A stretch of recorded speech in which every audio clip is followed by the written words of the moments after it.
Principal हूँ Saint Peter school की। आज हमारा पहली बारी 40 इयर्स ऑफ लेगेसी में एक इनिशिएटिव स्कूल ने लिया है, जो हम सीबीएसई गाइडलाइंस के हिसाब से अलाइन होके हमारा स्किल कॉम्पोजिट लैब आज लॉन्च हुआ है and in collaboration with Aeroway which is a Delhi based company है। और इसमें बेसिकली बेनिफिट और पर्पस क्या है? पर्पस है कि जो नए जनरेशन लर्नर्स हैं, जिनको हम 21st सेंचुरी लर्नर्स कहते हैं, उनको मोदी जी के हिसाब से, जैसे वो कहते हैं, आत्मनिर्भर करना, न्यू माइंड्स को बेसिकली इतनी तरह से डेवलप और मोल्ड करना ताकि वो इनोवेशन में, क्रिएटिविटी में आगे आए, सो दैट हमें आगे से किसी की जरूरत ना पड़े। एंड एरोवे के साथ इसलिए हमने टाई अप किया है बिकॉज उस हिसाब से जो विजन है,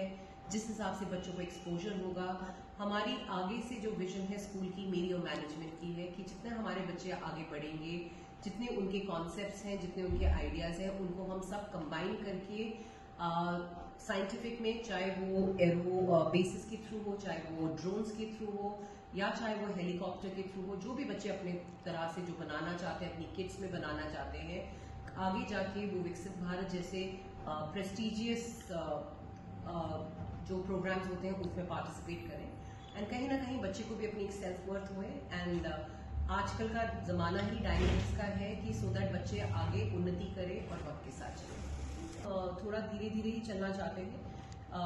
पहले में जो हमने अपनी लैब इंट्रोड्यूस की है, तो नेक्स्ट ईयर बच्चों का और रिस्पांस देके, क्योंकि बच्चों का भी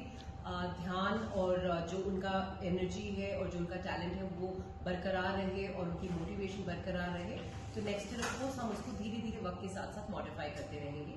सो दैट टेक्नोलॉजी के साथ साथ साइंस का भी है कि हमेशा वो एक तरह से स्टैग्नेट या कॉन्स्टेंट नहीं रहती। तो ऑफकोर्स हमारा ये